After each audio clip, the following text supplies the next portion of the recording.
Salut et bienvenue dans le making-of slash commentaire audio de la bande dessinée Mon ami Lagal.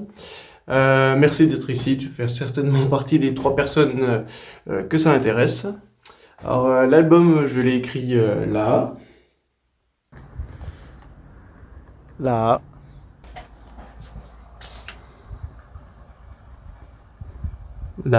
dans ce bar. Dans le train, mais là, il n'y a pas de train. Là, je fais le genre de dessiné pour le making-of, mais la BD est déjà finie en fait, hein. Ça, c'est ma femme qui gomme les cases quand je déborde trop. Mais là, elle fait semblant pour le making-of parce que l'album est fini. L'histoire de la Galle, elle a plusieurs origines. D'abord, ça venait d'un travail de recherche que j'avais fait sur les jeunes en errance, les punks à chiens quand j'étais en formation. J'avais traîné pas mal dans les squats et du coup j'avais chopé la Galle. Ça vient aussi d'un voyage que j'avais fait avec un pote en stop à travers la France. Et aussi d'une amie qui m'avait dit qu'elle avait chopé la Galle, que quand elle était partie bosser dans les alpages, sa Galle avait disparu. Du coup voilà, ces trois petites histoires, ça a forgé le début, en tout cas du projet. Ça plus toutes les petites histoires personnelles, influences diverses et variées, ça a construit en tout cas cette idée d'histoire. Et pour les autres anecdotes, je vous laisse avec les commentaires audio. Pour montrer la solitude d'Isaac, là je voulais vraiment une ambiance un peu froide. Je voulais vraiment montrer l'isolement, l'aspect d'un homme qui se retrouve seul, qui s'ennuie. Et inconsciemment, je pense que la ref, c'était un petit peu Breaking Bad. Quand Walter White est obligé de changer d'identité à la fin, il se retrouve complètement paumé dans l'Alaska. Là, c'est peut-être pas poussé jusque-là, mais en tout cas, l'idée est présente. Que ce soit en bande dessinée ou dans les films, il y a quelque chose que j'aime bien, c'est quand il y a des ambiances colorées. Ici, j'essaie de le faire à mon niveau dans l'album, c'est qu'il y ait pas mal de filtres de coloris différents pour qu'on puisse se dire, voilà, à chaque scène, il y a une ambiance spécifique. Ici, sur cette page, c'est orange à mort. Ça donne tout de suite un petit peu un aspect apocalyptique quand le ciel est orange à ce niveau-là. Ici, ça annonce un petit peu le début de la galère d'Isaac. Alors, cette histoire de cassoulet, en fait, ça vient de mon frère. J'avais déjà eu la gale, je pensais être guéri, mais on a dormi ensemble un coup. Plus tard, un mois plus tard même, il vient chez moi. Et on mange un cassoulet. Nos parents nous filent souvent une dose de 10 kilos de dépéra, c'est juste incroyable, mais là n'est pas le sujet. Il vient chez moi et il me dit qu'il pense avoir grossi. Pour preuve, c'est ce qu'il me dit, ses cuisses frottent et grattent davantage. Dans sa tête, il pensait vraiment que c'était le gras qu'il va accumuler ces derniers jours qui faisait ça. Et en fait, non, pas du tout, évidemment, c'était moi qui lui avais refilé la gale. Ça, c'est plutôt une inquiétude perso, avant de savoir que j'avais la gale. En fait, pendant plusieurs semaines, ça me grattait, journée comme nuit, et je ne savais pas ce que c'était. Donc évidemment, j'ai commencé à me faire des films, comme quoi j'étais peut-être en train de me transformer ou quoi que ce soit. Pour l'anecdote, quand je suis allé voir le médecin, ça a pris un petit peu de temps, je ne suis pas allé tout de suite, il m'a juste dit, non, pas d'inquiétude, vous devez juste faire une réaction allergique, changer de savon. Merci docteur. Alors sur ces pages, le gag est un petit peu bête, mais le fond est vraiment horrible. En fait, la première zone de grattage, c'est l'entrejambe. Donc ça veut dire que t'es en public, ça te démange, et c'est impossible de te gratter sans passer pour un gros taré. Pas grand chose à dire sur cette scène. En fait, c'était quasiment les pages finales du dossier éditeur que j'ai envoyé. Du coup, ça veut dire que des premières pages jusqu'ici, vraiment là, je misais tout sur ces gags pour être édité. J'ai beaucoup écrit dans un bistrot qui s'appelait le Royal Tahiti. Alors c'est vraiment un endroit, franchement, on s'y sent comme à la maison. Alors c'est un peu ambiance pilier de comptoir, fête de village, jeunesse, etc. Je dis s'appelait le Royal Tahiti parce qu'en ce moment, il y a une fermeture administrative pour cocaïne et baston, mais ça, c'est juste des rumeurs. 3 pages de dialogue qui n'ont pas trop de sens. Le gag, c'est ça, qu'il n'y ait pas trop de sens entre chaque proposition des personnages. Le problème, c'est que dans ma toute première version du scénario que j'ai écrit, mais vraiment sans arrière-pensée. En fait, il y avait des échanges, des comparaisons dans les dialogues qui étaient vraiment limites dans les propos. C'est mon frère qui m'a fait remarquer ça. Heureusement, j'ai pu vite corriger le tir pour éviter évidemment toute poursuite juridique ou procès. Ah, la ligo saucisse, le plat des fins gourmets. J'en ai mangé qu'une seule fois, mais quel souvenir, mais quel souvenir. C'était à la fête de l'UMA, il y a quelques années, on était complètement en rémoulade dès 10 heures du matin, et le repas du midi à finir lancé d'aligot d'une table à l'autre. C'était quelque chose d'incroyable qui m'a marqué. Dédicace à l'ami Rémi. C'est dur de se faire rire soi-même, mais là j'avoue j'ai quand même rigolé comme un débile tout seul pendant au moins 5 minutes. J'espère que je suis pas le seul. J'avais fait un Tumblr à l'époque où j'avais eu la gale. J'avais fait quelques gags comme ça, je les remettrai en fin de vidéo si j'y pense, si j'oublie pas. Je les avais dessinés mais c'était plutôt en mode autobio. Là par exemple ce gag il en faisait partie. Ils n'ont pas tous été recyclés, mais en tout cas ça a forgé quand même cette idée d'exploiter la gale comme sujet d'histoire. En arrière-plan là aussi on voit dans le test ophtalmo qu'il y a aussi des noms cachés, ça j'ai essayé de le faire sur quelques pages. Ici c'est le nom de mon groupe, avec mon partenaire de toujours, Roland Pénard, d'une bande de potes et aussi de mes 2 témoins de mariage.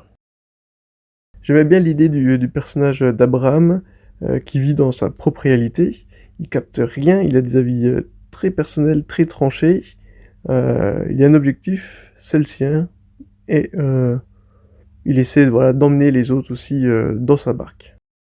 Là, ce que décrit Abraham, évidemment, hein, ça ne m'est jamais, mais jamais arrivé. Hein. La ligne de dialogue avec Chiche pour Isaac, honnêtement, j'étais pas trop sûr de moi, mais voilà, pour ceux qui se rappellent de l'actualité politique, ça fera écho. Oui, si, ça dénonce un petit peu. Là, il fallait trouver un moyen pour que le duo s'échappe de prison. Ça, c'est un bon exemple de ce que j'ai essayé de faire avec tout le livre, c'est que chaque page soit un gag, mais que le tout forme une histoire longue. Ça se corse pour Isaac et Abraham. Ça aussi, c'est un gag tellement n'importe quoi qu'il m'a fait rire un peu tout seul. J'espère que je suis pas le seul non plus. Ça, c'est une scène vécue personnellement. Je me rappelle plus les circonstances exactes, mais j'avais fait une boulette un soir en terrasse, et ma pote Laure m'avait poursuivi dans la rue, et c'est une phrase que j'avais sortie mot pour mot en slalomant les voitures. J'étais travailleur social, et j'avais réalisé mon mémoire sur les punks à chiens. C'est comme ça d'ailleurs que j'ai chopé la gale, hein, en traînant dans les squats, en interviewant certaines personnes. Donc voilà, impossible de ne pas parler de cet aspect-là dans la bande dessinée, donc tout l'univers 8-6, la teuf, la marginalité, ça c'était vraiment des thèmes que je voulais aborder dans le récit. En arrière-plan, voilà, un petit peu à droite à gauche, il y a aussi des références cachées liées à mes amis. Bon bah là, référence Breaking Bad claire et nette. J'avais visité un jour les catacombes de Paris, pas en mode touristique avec des gens qui s'y connaissent, des passionnés, hein, là où on y va illégalement. Alors au début ça faisait un petit peu flipper, forcément t'es dans le noir, il y a plein de salles différentes, ça fait tout de suite un petit peu Indiana Jones comme ambiance. Je l'ai pas mis dans la bande dessinée, mais on s'est mangé une raclette dans les catacombes. La phrase mon chien c'est mon fils, je l'ai entendue tellement de fois quand je travaillais avec les jeunes en errance, les punks à chiens. Donc forcément ça c'était vraiment la punchline officielle qu'il fallait que je mette dans l'album. Ça, c'est 2 pages compliquées. Elles sont un poil beauf. Ma femme les aime pas du tout. Mais moi, je crois qu'il y avait quand même quelque chose avec les dialogues. Je savais pas trop s'il fallait les mettre ou pas. Ma femme est quand même de très bons conseils, mais là, je l'ai pas écouté. Où ça se trouve, au moment où j'enregistre, c'est la version que je pensais finale, et ça se trouve, je l'ai changée. Je sais pas. Et j'aurai pas le temps d'enregistrer quelque chose d'autre après. Donc on sait pas, à voir. Si c'est un peu beauf, c'est que c'est resté. Le cauchemar du punk à chien, c'est de ne plus avoir de chien. Là c'est un petit peu la vanne, mais vraiment, quand je travaillais avec eux, c'était leur meilleur ami, leur confident, leur compagnon de route. c'était vraiment leur fils, ils le disent. C'est vraiment la chose la plus précieuse. Voilà, toujours dans l'idée d'avoir Abraham, l'acolyte complètement perché, qui prend des décisions pas du tout adaptées à la situation. Là, il accepte de rentrer en interaction avec un mec hyper chelou, inspiré d'une histoire vraie. Avec mon ami Paulin, Roland Pénard, comme on l'appelle, on avait décidé de se balader en France en faisant que du stop. On avait appelé ça le Tour de France des PMU. Donc voilà, on a fait pas mal de régions. À un moment donné, dans la ville de la baie du Gévaudan, on rencontre ce mec au bar. On passe la soirée à se faire payer des anisés à 1 euro, mais à gogo. Et vu qu'on n'avait pas de quoi dormir, on dormait en camping ou chez l'habitant, il nous propose de dormir chez lui. On va chez lui, il nous raconte qu'il est divorcé en fait depuis peut-être une bonne décennie, et en fait il dormait sur son canapé alors qu'il y a des chambres à l'étage. Donc on monte, il nous montre son ancienne piole, mais vraiment laissée à l'abandon, et il nous dit, j'ai pas mis la vraie phrase dans le livre, parce que là c'est un peu plus grossier, et en fait il nous dit avec son accent du sud, ici c'est la forge, c'est là où je nique. Et on a passé la soirée à fumer des clopes ensemble et à l'écouter parler de complot. Sinon, les numéros dans le dos correspondent à la date d'anniversaire de ma femme pour Isaac et Abraham pour mon frère. Pas de référence particulière ici, c'est surtout le moment d'apporter un futur callback. J'ai essayé d'en faire pas mal dans le livre. Ce sont les petites phrases ou événements qui ont l'air de rien, mais au final, plus l'histoire avance, plus ça fait référence aux pages ou événements déjà passés. Ici, il y a le début d'un numéro de téléphone d'un pote, donc si vous faites tous les autres restants, vous pourrez tomber sur un fan de la soupe aux choux qui pourra vous en parler pendant vraiment beaucoup d'heures. Là, petite surprise dans le récit, c'est le point de rupture avec le second personnage principal. C'est une petite référence pour Miku Béni. Abraham, dans la religion chrétienne, a poussé son fils Isaac dans le feu. J'avoue, c'est un petit peu tiré par les cheveux, mais ça me faisait rire. En fait, je savais que Isaac s'appelait Isaac hein, avant de terminer mon scénario. Puis c'est une vanne qui m'est venue après coup, et du coup je me suis dit, ah pourquoi pas, ça pourrait faire une petite bascule scénaristique sympa, pour vraiment avoir une fin d'histoire avec Abraham. Je parlais de la soupe aux choux, voici un petit clin d'œil. La Janine parle de la valse brune, cette incroyable musique, sur laquelle le Glo faisait danser la Francine. Alors, au-delà du film qu'on se rappelle pour les flatulences, hein, principalement, faut bien l'avouer, c'est aussi un très bon livre de René Fallet, très grand écrivain qui a fait des merveilles comme Le Beaujolais nouveau est arrivé, que je recommande grandement, et que son écriture m'a un petit peu influencé, je pense. Ici une petite vanne façon Chirac avec sa réplique un chef c'est fait pour chefer. En fait c'est marrant, je l'avais pas du tout écrit à la base initialement, puis j'avais regardé un documentaire sur YouTube sur l'histoire de Chirac, sur sa vie.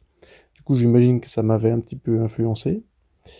Et puis pareil pour l'habit de la Janine, j'avais pas de recherche graphique sur elle, si ce n'est sa tête. Et en fait j'étais tombé sur une pub pour un poncho. Du coup, je me suis dit, bah oui, c'est évident. Là, Janine va porter un poncho. Après déjà tout ce périple, Isaac avait besoin d'un nouvel objectif, une nouvelle quête de vie. Tout l'arc narratif avec Abraham est donc terminé. Isaac n'ayant plus d'espoir, il se fie donc à la prophétie de Didier, le clodo prophète. Ce personnage de Didier est inspiré inconsciemment. En fait, quand j'ai écrit la trame du coup de ces commentaires audio, du coup j'ai un petit peu analysé mes, mon propre récit, et en fait je me rends compte que du coup, de toutes les petites influences un peu inconscientes. Donc Didier là, je pense qu'il est inspiré de GG, Gérard Depardieu dans Mammouth. Tous les films de Delépine et Kervern, ça m'influence aussi, je pense. Ça, c'était un conseil, un bon conseil de Coralie, mon éditrice. En fait, on faisait des points régulièrement en fonction de l'avancée de mes pages. Et en fait, après avoir vu la scène précédente, elle m'a dit hey, ça serait pas mal de voir Isaac vomir. Donc voilà, ça c'est le genre de petits conseils que j'ai pu avoir en cours d'écriture. Donc voilà, l'édition, c'est pas toujours ce qu'on imagine, mais ça en fait partie. Plusieurs callbacks ici. Isaac parlait dans une page précédente de la fille en salopette, et on retrouve aussi la blague du juge qui se fait pipi dessus. Donc voilà, sur ce moment-là, on retrouve deux éléments qui font écho à des pages passées. Ça y est, non sans mal, Isaac arrive à grimper jusqu'en haut de la montagne. Le temps passe, la barbe s'allonge. J'étais content à ce moment-là, j'en pouvais vraiment plus de dessiner Isaac sans barbe. En fait, sa tête, elle est horrible à dessiner. C'est long, son nez, on dirait une grosse beuteuse. C'est impossible à faire quelque chose d'uniforme, en fait. Je pense qu'en dédicace, je le ferai toujours avec sa barbe. Ou peut-être avec ses rouflaquettes, comme à la fin. Ça y est, Isaac commence à devenir fou. J'ai toujours rêvé de vivre dans une cabane isolée, comme ça, mais je pense que je deviendrai un peu comme Isaac fou, paranoïaque. Autant sur Instagram, j'ai mis quand même pas mal d'extraits. Mais là, je voulais vraiment garder la surprise. Depuis le début de mon idée d'histoire, j'avais vraiment en tête cet homme isolé en haut d'une montagne, voilà, perdu dans la neige, seul. Et à la fin, une conversation un peu mystique avec la Gale, avec l'apparition de la Gale. À la base, ça devait être suite à une intoxication alimentaire ou peut-être après avoir pris des shampoings hallucinogènes qui traînaient par là. J'ai plutôt fait le choix de la folie comme vecteur d'apparition mystique. Ici, il y a un gros dialogue tiré du courant existentialiste de Sartre. Ça rajoute vraiment un côté barré, philosophique à la situation. La Gale existe-t-elle matériellement, oui ou non? Initialement, il n'y avait pas la toute dernière page. Je voulais vraiment que ce soit une fin ouverte, qu'on sache pas vraiment si la Gale était présente ou non. Pour ajouter du suspense, elle disparaît dans ces cases-là, à l'arrivée de la police, pour qu'on s'interroge toujours si c'est une alu ou pas. Je reprends ici les mêmes couleurs que les pages du début, avec le ciel orange et l'ambiance apocalyptique, où au début ça annonce plutôt du coup la galère d'Isaac, et là à la fin il se retrouve vraiment dans la galère. Épisode de nausée pour Isaac, avec l'angoisse sartrienne de la falaise, est-ce qu'il sautera ou est-ce qu'il ne sautera pas? Eh bien oui, il saute, mais pour être sauvé par son ami la Gale. Le payoff, la chute happy end, Isaac va bien et il a même des jolies rouflaquettes. Comme je disais un petit peu avant, j'étais pas sûr de mettre cette page. En fait, il n'y avait pas du tout de fin concrète, heureuse. C'était vraiment une fin ouverte avant, où ça se finissait sur Isaac qui s'en allait sur la Gale. Est-ce que c'était une hallucination, un mirage? Le but c'était de faire une fin ouverte, puis après réflexion je me suis dit non, c'est quand même plus sympa si on a une fin concrète qui clôt officiellement l'histoire. Merci à toi d'avoir regardé cette vidéo, merci à toi d'avoir acheté le livre. N'hésite pas à me suivre sur Instagram, Karl Grux, pour suivre tous mes autres projets. Salut!